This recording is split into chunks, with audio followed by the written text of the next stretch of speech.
सतगुरु चरण को, करूं सो प्रेम प्रणाम। अशुभ हरन मंगल करन, धन श्री देव चंद्र जी नाम। श्री प्राणनाथ निज मूल पति, श्री मिहिराज सुनाम। तेज कुंवरी श्यामा युगल को, पल पल करूं प्रणाम। पिया जी को पल पल करूं प्रणाम। प्रणाम जी, प्रणाम सुंदर साथ जी, प्रणाम सुंदर साथ जी। जैसा कि हम श्री श्रृंगार ग्रंथ का 14वां प्रकरण कर रहे थे और उसकी 32 नंबर चौपाई तक हमारा हो चुका था, और आज हम 33 नंबर चौपाई से प्रारंभ करने जा रहे हैं। जब देखो शीतल नजरों, तब थरथ आशिक के अंग। इस प्रकरण में जैसा कि दामदनी अक्षाचित्र के नेत्रों के सौंदर्य का वर्णन किया गया है, तो महामती जी कह रहे हैं कि जैसे ही दामदनी अक्षरातीत के नजरों को देखते हैं, तो उनकी नजर, उनके नेत्र इतने शीतल हैं, इतनी शीतलता है, ठंडक है उनके नेत्रों में। सब ठरत आशिक के अंग। तो जो आशिक है, उस जो भी रूह है, जो धनी से प्रेम करती है, धनी से प्रेम पूर्वक उनके नेत्रों को देखती है, तो उसके सभी अंग जो हैं वो शीतल हो जाते हैं, सभी अंगों में ठंडक आ जाती है। इतनी ठंडक है दामदनी अक्षराचित के नेत्रों में। सब सुख उपजे अर्श में, हक माशूक के संग। अब कहते हैं सब सुख उपजे अर्श में, कि परम धाम में किस तरह से सभी सुख, यानी कि धामधनी के साथ होने से, धामधनी के सानिध्य से किस प्रकार से सभी सुख वहां पर प्राप्त होते हैं। तो उसी प्रकार से चितवनी में भी जब एक रूह धामधनी के नेत्रों में दिखती है, तो उसे भी इसी तरह के सभी सुख प्राप्त होते हैं। तो यहाँ पर बताया है कि आत्मा की दृष्टि जो है, जब पर आत्म का श्रृंगार सच करके परम धाम में पहुंचती है, और वो प्राण वल्लभ के नेत्रों को निहारती है, देखती है, तो किस तरह से उसकी स्थिति कैसी होती है, उसके सभी अंगों में आनंद भर जाता है। मैं नैनो देखूं नैन हक के, हुई चारों पुतली तेज पुंज। अब इंद्रावती जी कह रही हैं कि जब मैं अपनी आत्मा के नेत्रों से मैं नैनो देखूं, नैनो देखूं मैंने आत्मा के नेत्रों से, नैन हक के, जब मैं धामधनी के नेत्रों को देखती हूँ, हुई चारों पुतली तेज पुंज।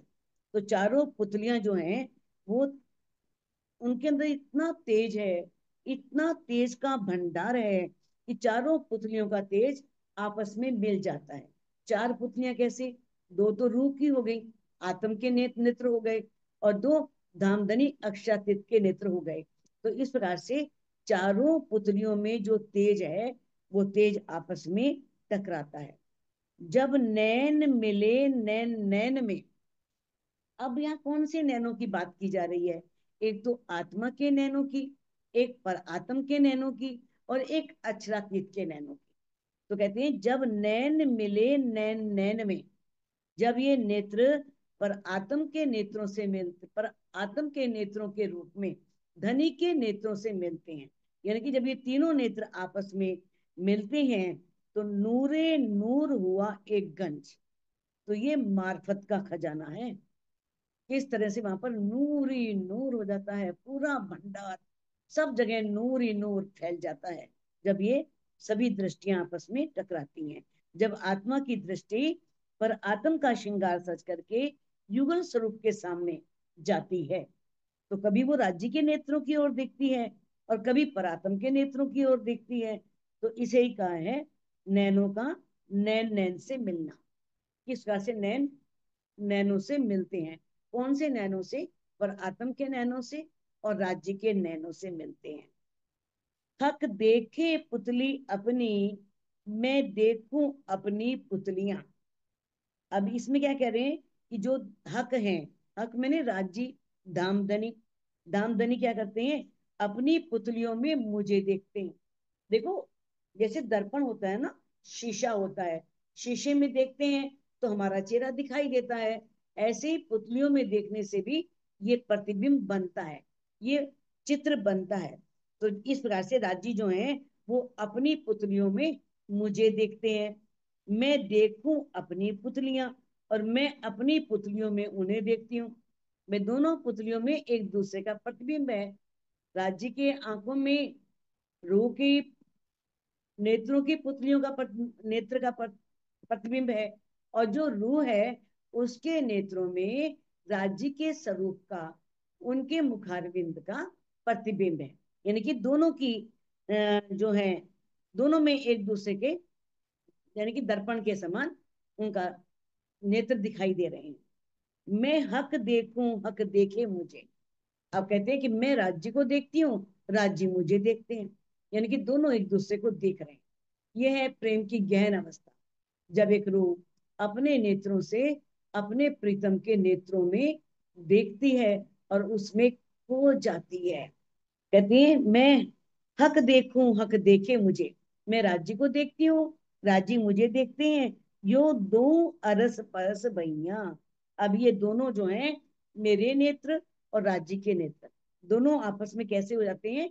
अरस परस, एक हो जाते हैं। इन दोनों में एकात्मकता की स्थिति आ जाती है, दोनों एकाकार हो जाते हैं। हक देखे मेरे नैन में पुतली जो अपनी। अब कहते हैं कि जिस तरह से राजी हक देखे मेरे नैन में, राजी मेरे नैनों में देखते हैं, मेरे नेत्रों में देखते हैं, और मेरी पुतलियों में अपना स्वरूप देखते हैं, अपना चेहरा देखते हैं, हैं? मैं अपनी देखूं हक नैन में, और राजी के नैनों में मुझे अपना प्रतिबिंब दिखाई दे रहा है। राजी रूह के नेत्रों में देख रहे हैं तो रूह के नेत्रों में राजी का प्रतिबिंब दिखाई दे रहा है। तो यो दो युगले युगल भैया, इस प्रकार से जो नेत्रों की पुतलियां हैं उसमें प्रीतम के दो स्वरूप, दामदनी की पुतलियों में मेरे दो स्वरूप, यानी कि राज्य के नेत्रों में तो रूह के दोनों आंखों में दो स्वरूप दिखाई दे रहे हैं, ऐसे ही राज्य को रूह के दोनों नेत्रों में अपने दो स्वरूप दिखाई दे रहे हैं। तो इस प्रकार से ऐसी अवस्था हो जाती है। वही स्थिति है जैसे दर्पण वाले की, दर्पण में देखते हैं तो चेहरा दिखता है। अब इसमें जो ये बताया है, एक दूसरे के आंखों में अपने प्रतिबिंब को देखना। जब आशिक अपने माशूक के नेत्रों में अपनी प्रतिबिंब को देखता है और माशूक आशिक के नेत्रों में अपने प्रतिबिंब को देखता है, तो इससे क्या प्रकट होता है? इससे ये प्रकट होता है कि एक दूसरे के दिल में वो समा गए, यानी कि राज्य के दिल में रूह और रूह के दिल में राज्य, दोनों एक दूसरे के दिल में समा गए। अति गोर पापण नैन की, पल चालत देखत शर्म। अब पापण किसे बोलते हैं? पापण बोलते हैं पलकों को। पलकें जो नेत्रों को बंद कर लेती हैं, हम आंखें बंद करते हैं तो पलकें ही बंद करते हैं ना। पलकों को किस तरह से कबीर दास जी ने कहा है, चिक भी कहा है, पलकों की चिक डाल के प्रीतम को लेऊं रिझाए, कि मैं पलकों की चिक डाल करके अपने प्रीतम को रिझा लूं, अर्थात अपने नेत्रों में बंद कर लूं। अब कहते हैं अति गोर पापण नैन की, नेत्रों की पुतलियां कैसी हैं? बहुत गोर वर्ण की हैं, बहुत गोरे रंग की हैं। पल बालत देखत शर्म, और जैसे ही वो पलकों को बालत, बालत में झपकाते हैं, जैसे ही पलकों को झपकाते हैं तो उसमें प्रेम भरी लज्जा दिखाई दे रही है, प्रेम दृष्टिगोचर हो रहा है, प्रेम भरी लज्जा उसमें दिखाई दे रही है। गुण गर्भित गहरे पाइये, रूह हक में हुक्मे देखे ए मरम। अब जो ये गर्भित मैंने छिपे हुए, ये बहुत बातिन गुण है, छिपे हुए गुण है। तो इस प्रकार से नेत्रों में छिपे हुए जो गुण हैं, उन गुणों को धनी की मेल से ही एक रूह जान सकती है। धनी की मेल से ही उन बातिन छिपी हुई बातों को, छिपे हुए गुणों को समझा जा सकता है। रूह हुक्मे देखे एमरम, राज्य के हुक्म से, राज्य की मेल से, राज्य की इच्छा से एक रूह इस मरम को, इस रहस्य को देख पाती है, इस रहस्य को जान पाती है। श्याम बंके भो नैनों पर रंग गोर जुड़े दो आए।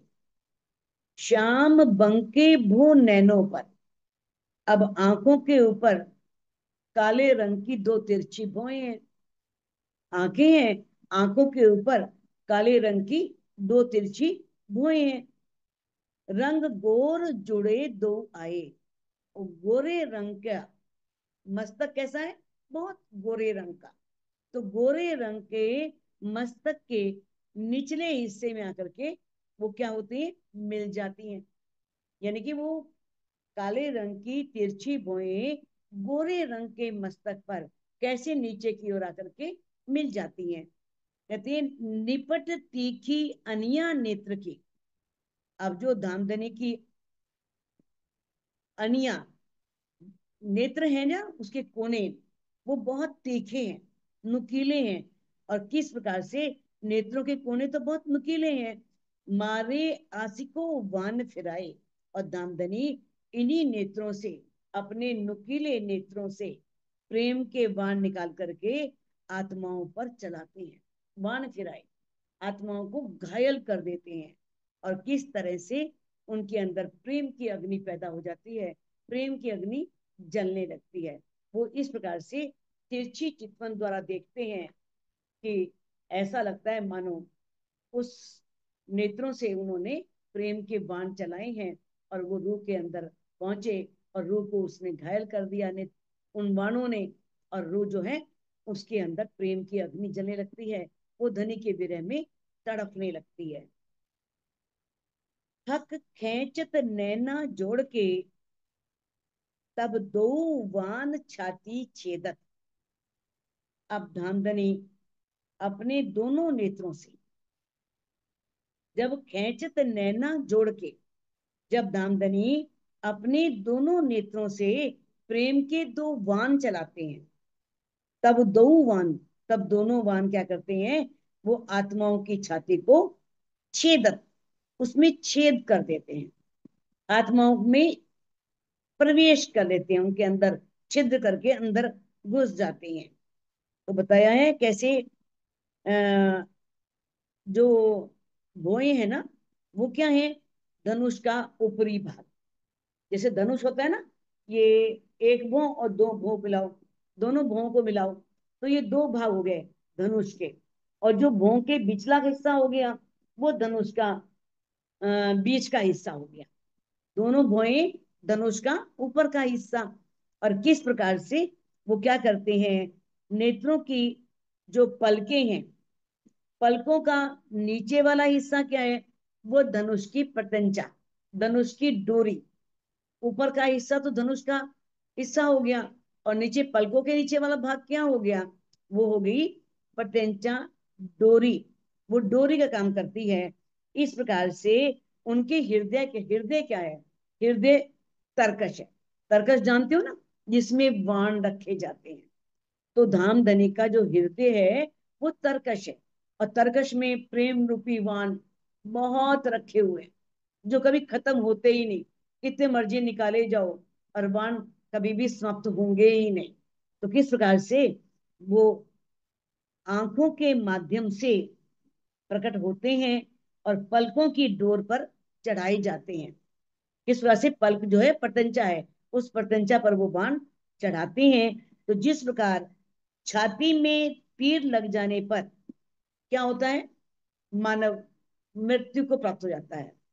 अब जिस रूह के हृदय में ये बाण प्रवेश करते हैं, उसके लिए संसार मर जाता है।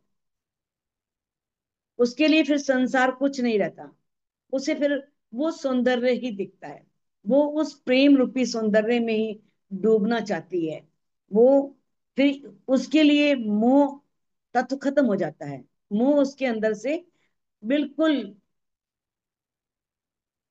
मोह का तो विनाश ही हो जाता है, मोह रहता ही नहीं है अंदर बिल्कुल भी, उस रूह के अंदर वो संसार की ओर से खत्म हो जाती है। जैसा कि आप श्रृंगार ग्रंथ के 24वें प्रकरण में चौपाई नंबर 95 में ये पढ़ चुके हो। जो पहले आप, सॉरी, पढ़ नहीं चुके हो, पढ़ोगे, आगे आएगा 24वां प्रकरण, श्रृंगार के 24वें प्रकरण में ये चौपाई आएगी। जो पहले आप मुर्दे हुए, तिन दुनी करी मुर्दार, हक तरफ हुए जीवते, उड़ पहुंचे नूर के पार। जो इन प्रेम रूपी बाणों से घायल होते हैं ना, वो अपना अस्तित्व मिटा देते हैं।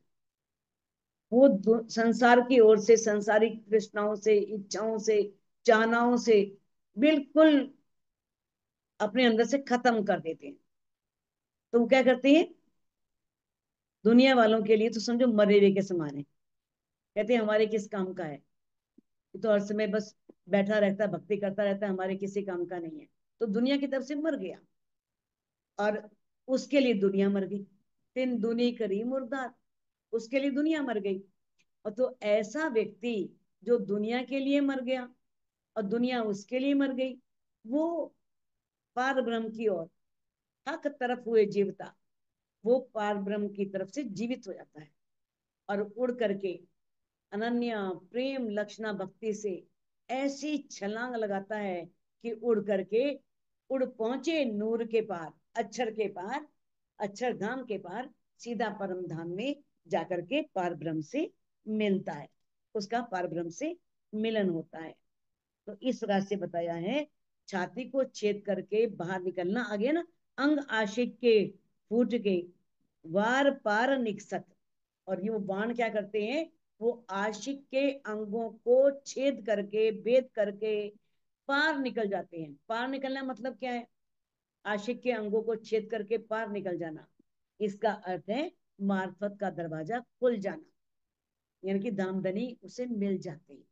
वो किस प्रकार से, इतना प्रेम में डूब जाती है वो रूह, इतना प्रेम में डूब जाती है कि उसके लिए मार्फत का दरवाजा ही खुल जाता है। ये है पार निकलना।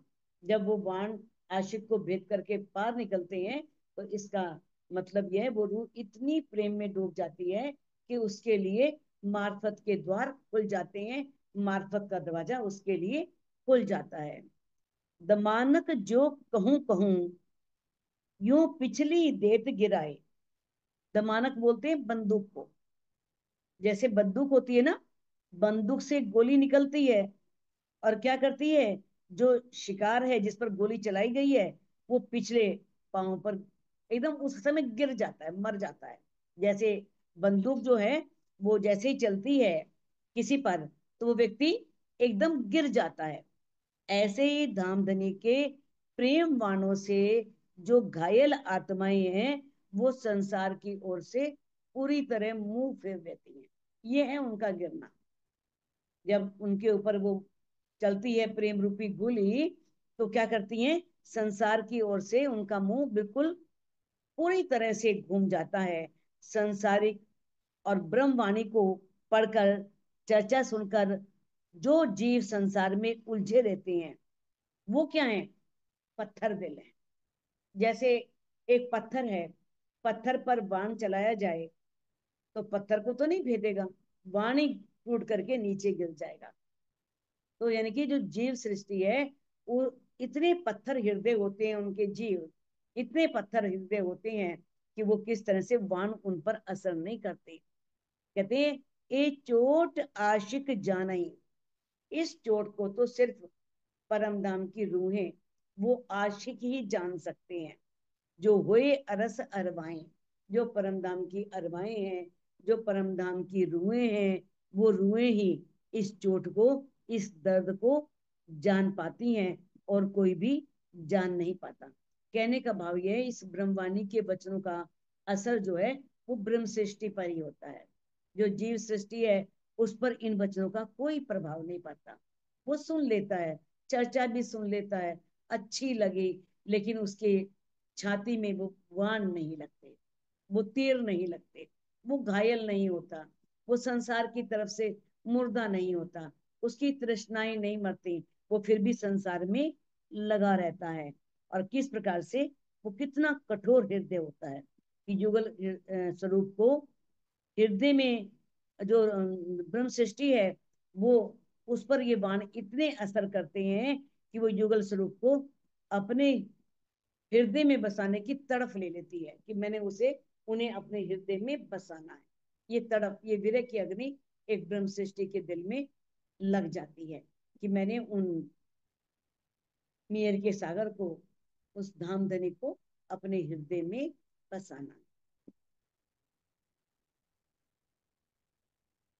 वो बंके नैन कमान जो, भाल बंकी सामी तीन बल। अब राज्य के जो नेत्र हैं वो बंके, वो मैंने भुएं, उनकी भुएं क्या है, वो तिरछी हैं, जैसे कमान धनुष होता है, वो धनुष के समान है। तिरछी भुएं कैसी हैं, धनुष के समान। भाल बंकी सामी तीन बल, और जैसे धनुष होता है, धनुष की तरह ही माथे के निचले भाग में तिरछी भुओं में तीन स्थानों पर टेढ़ापन है।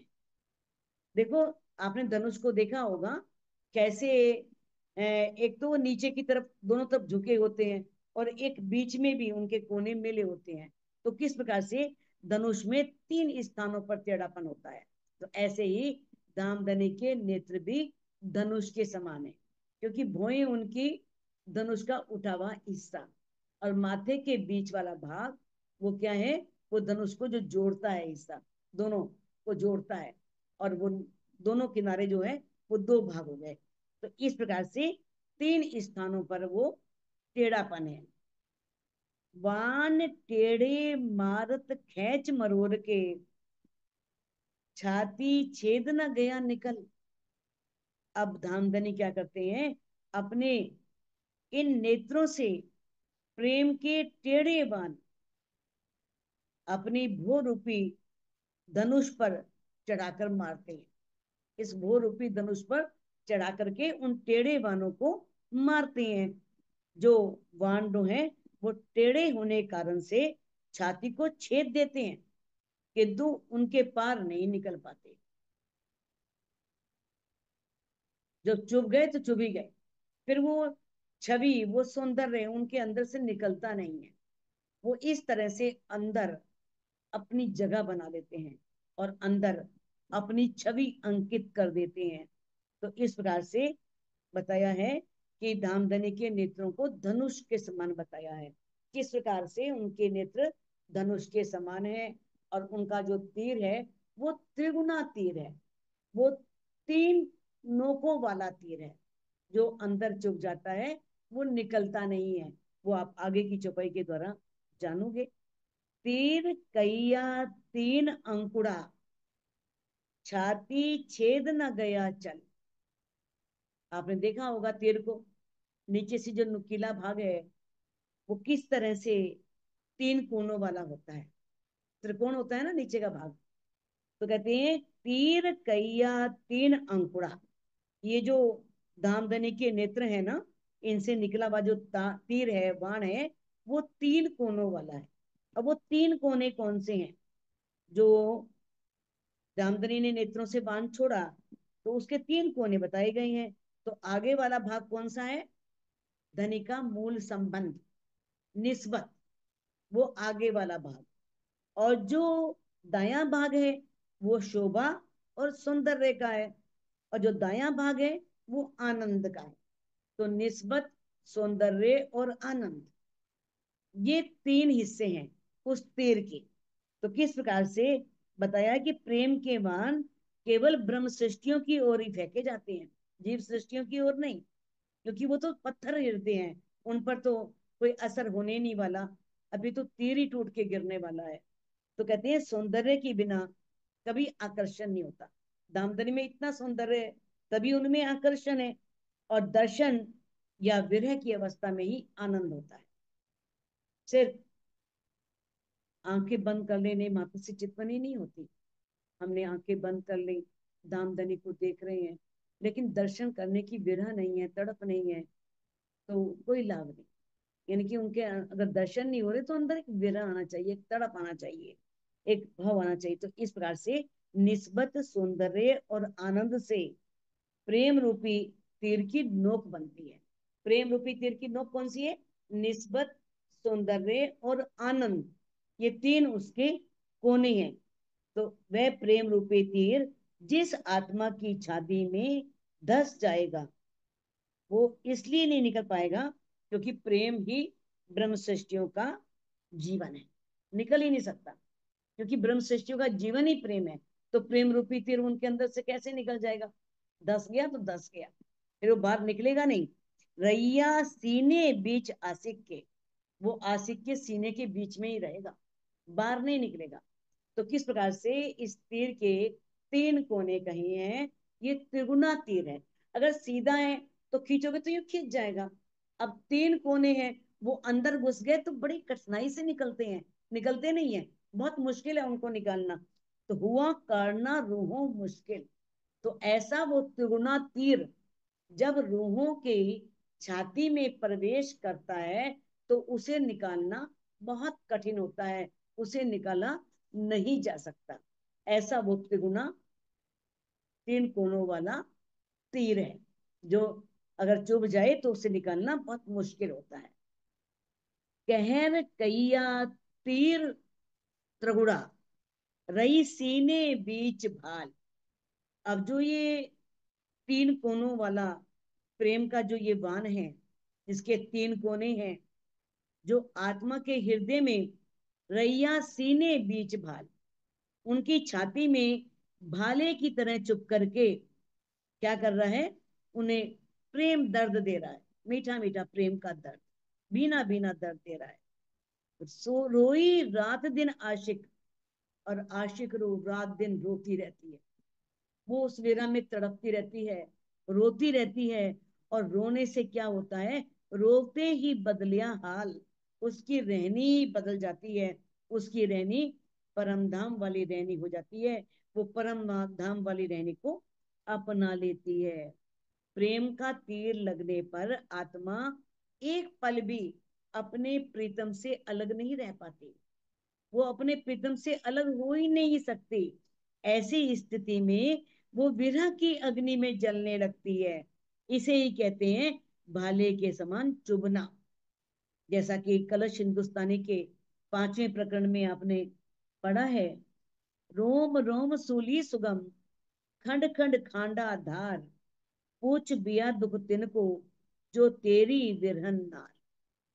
जो इंद्रावती जी ने कहा है कि है पिया, उससे पूछो जो तुम्हारी विरहनी नार है।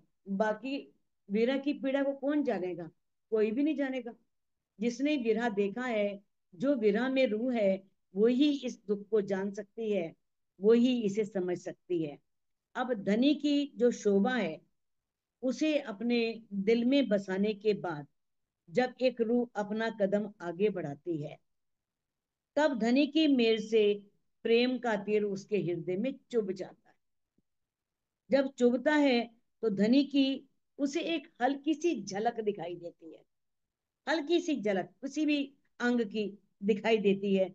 और क्या होता है ऐसी स्थिति में? उसके अंदर विरह प्रकट होता है। क्योंकि ऐसी अवस्था में जब उसे झलक दिख गई, झलक दिखने के बाद ना तो वो संसार में लग सकती है और ना ही परम धाम को छोड़ सकती है। बीच की स्थिति में आ गई ना, क्योंकि ना तो चितवनी छोड़ सकती है और ना ही संसार में मन लगता है। धीरे धीरे उसके अंदर वो विरह रूपी अग्नि बढ़ने लगती है, जलती जलने लगती है, और प्रेम का दरिया उसके हृदय में बहने लगता है। अब इस प्रकार से तब उसे ऐसा लगता है कि वो संसार में नहीं है, बल्कि वह राज्य के साथ एक हो चुकी है। यही उसकी क्या है? रहनी का बदलना, परम धाम की रहनी में आना। ये है परम धाम की रहनी में आना। वो सोचती है राज्य से एकाकार हो गई, राज्य और मेरे में अब कोई भी फर्क नहीं है। वो ऐसी अरस परस हो जाती है। अरस बका तीर त्रिगुणा रैया अर्श रूहों हृदय साल। अब जो ये अखंड परम धाम का ये जो त्रिगुणा तीर है, संबंध का, और सौंदर्य का और आनंद का संबंध, सौंदर्य और आनंद का जो ये तिकोना तीर है, ये धामधनी के नेत्रों से निकला है, ऐसा वैसा तीर नहीं है। और ये क्या करता है, जब परम धाम की आत्माओं के अंदर प्रवेश करता है, अर्श रूहों हृदय साल, अर्श की रूहों के अंदर हृदय साल, साल में मीठा मीठा दर्द पैदा कर देता है, उनके अंदर विरह का मीठा दर्द पैदा हो जाता है। और किस प्रकार से फिर वो रूह, ये कहते हैं ना पांच तत्व तीर त्रिगुण, ये कोई पांच तत्व का तीर नहीं है जो ये शरीर है पांच तत्वों से बना हुआ, और ना ही कोई ऐसा इस संसार का सत्वगुण रजोगुण तमोगुण तीन गुणों से बना हुआ, ये कोई माया का तीर नहीं है, बल्कि ये राज्य के नेत्रों से निकला हुआ तीर है, जो रूहों के अंदर प्रेम का मीठा दर्द पैदा करता है।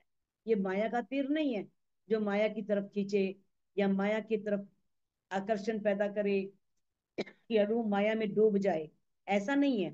तो विरह में तड़पने के पश्चात जब रूह तड़पती है, जब उसे झलक दिखती है या राज्य से मिलन होता है, मिलने में जो आंसू बहते हैं वो खुशी के आंसू होते हैं। फिर रूह के अंदर कैसे खुशी के आंसू झलकने लगते हैं, और धामधनी के प्रेम के बाणों से जब उसका हृदय छलनी हो जाता है, तब वो बाण हृदय में चुभते हैं। उसका दर्द भी इतना मीठा होता है कि उसे छोड़ा नहीं जा सकता। ये दर्द ऐसा दर्द नहीं है जो तकलीफ दे, कष्ट दे, जिससे अलग होने की बात सोची जाए। ये इतना मीठा दर्द है कि वो दर्द भी अच्छा लगता है।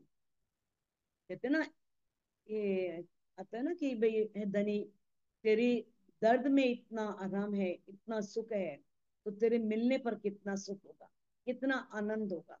तेरी विरह में इतना आनंद है, तो फिर जब तू मिलेगा तब कितना आनंद होगा, उस आनंद का वर्णन नहीं किया जा सकता। ए बलवान सहज के जो कदी मारे दिल में ले, नेत्र के ये बाण कैसे हैं, ये स्वभाव से ही शक्तिशाली हैं, बहुत बलवान है।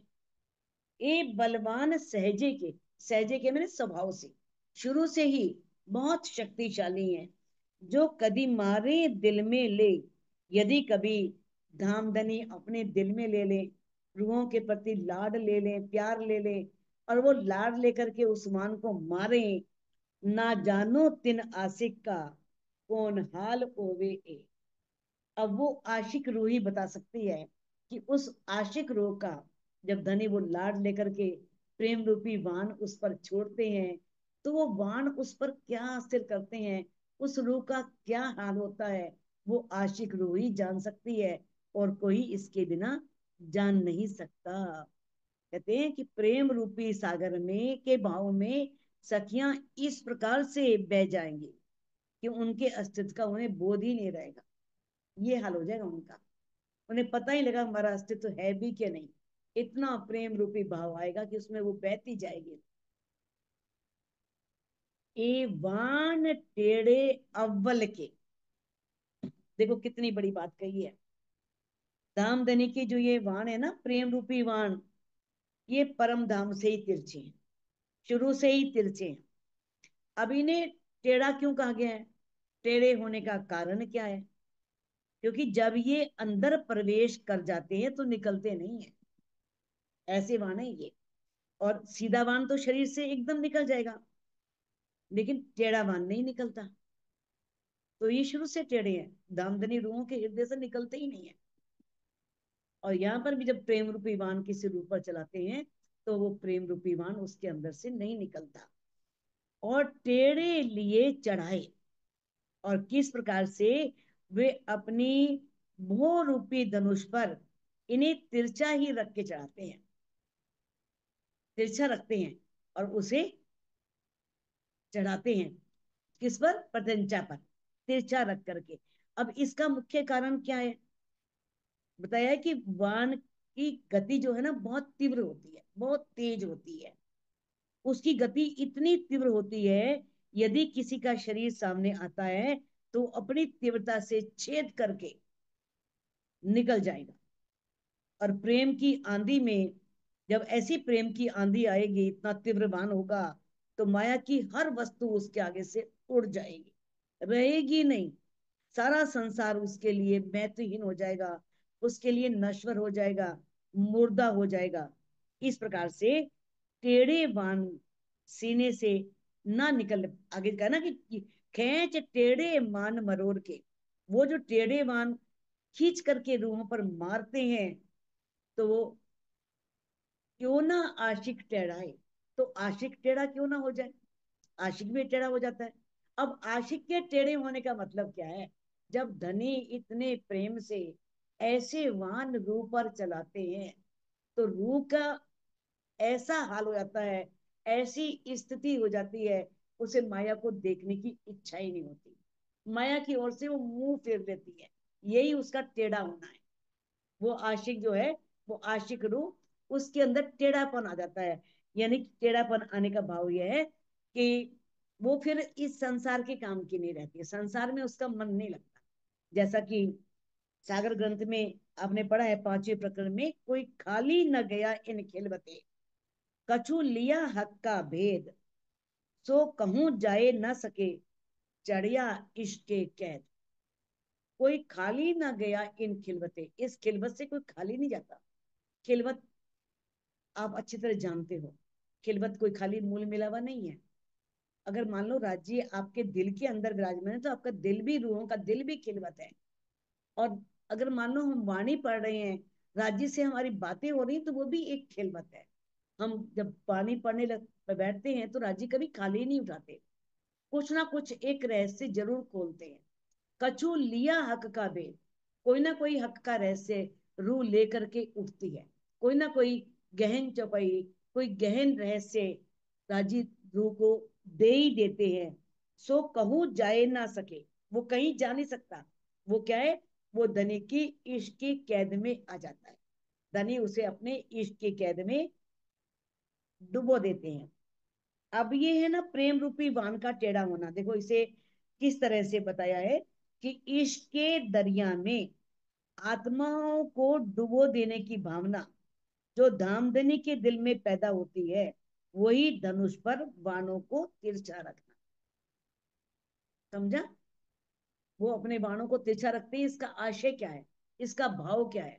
इसका भाव यह है कि जो रूहें इश्क के दरिया में डूबी हुई है, प्रेम में डूबी हुई है, और ऐसे उनको डुबो देने की भावना राज्य के दिल में है कि इनको प्रेम में डुबोना है, इश्क में डुबो देना है।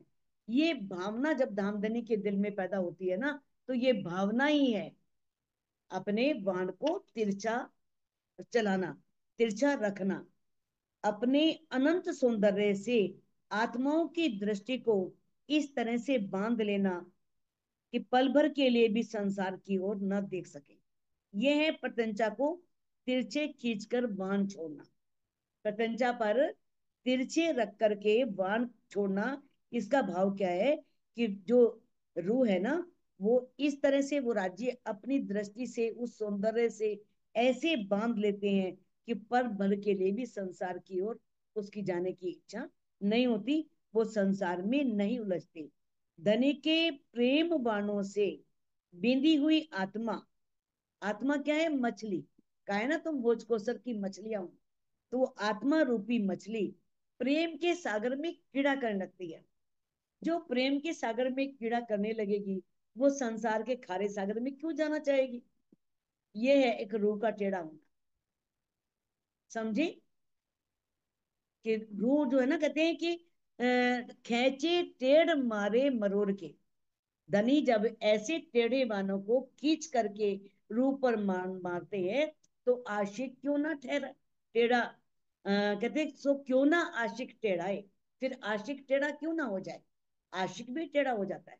टेढ़ा यानी कि दुनिया की तरफ से अपनी नजर फिरा लेना, यानी कि वो इतने प्रेम में, आनंद में मग्न है, उसमें कीड़ा कर रही है, और उसे अपना यानी कि अपने होज कोसर की मछली होज कोसर में पहुंच गई, तो वो इस संसार रूपी खारे सागर में क्यों चाहेगी डुबकी लगाना? ये है उसका टेढ़ा होना, यानी कि इस संसार से नजर को फिरा करके परम धाम की ओर ले जाना, परम धाम के सुखों में मस्त हो जाना, परम धाम के सुखों में ही डूब जाना। कहे गुण श्री महामत मोमिनो, नैना रस भरे मासूक के। अब महामती जी कहते हैं कि है मोमिनो, है सुंदर साजे, राज्य के जो सुंदर नेत्र हैं वो प्रेम और रस से भरे हुए हैं, प्रेम और रस उसमें भरपूर भरा है। अपार गुण गिनती गिने, क्यों कर आवे ए, उनके इतने गुण हैं, असीमित है, असंख्य है, अनंत है, अपार है, उनका कोई पार नहीं है। तो इनके गुणों का नाम मात्र भी, थोड़ा सा भी वर्णन नहीं किया जा सकता। धनी के नेत्रों के गुण तो अनंत है, उसे कैसे गिना जाए, वो कभी गिनती में आ ही नहीं सकते। तो इस प्रकार से बताया है कि कभी भी लोगों को ध्रुव धनी के गुणों की या उनके एक भी अंग के गुणों की गिनती नहीं कर सकते। वो अनंत हैं, असीम है, अपार हैं। बस ये समझो कि वो नेत्र यहाँ के नेत्रों से अरबों खरबों गुना सुंदर है, बहुत सुंदर, इतने सुंदर नेत्र हैं। तो हम इस चौपाई को अनम्यूट करके दोहरा सकते हैं। कहे गुण श्री महामत मोमिनो, कहे गुण हे गुण महामती महिमा, मोमिनो, नैना रस भरे मासूक के, नैना नैना रस रस भरे मासूक भरे के, के, अपार गुण गिनती मिने, अपार अपार गुण गुण गिनती मिले, मिले, क्यों कर आवे ए, क्यों क्यों कर कर आवे आवे ए। बोलो श्री प्राणनाथ प्रणाम प्यारे की प्यारे जय।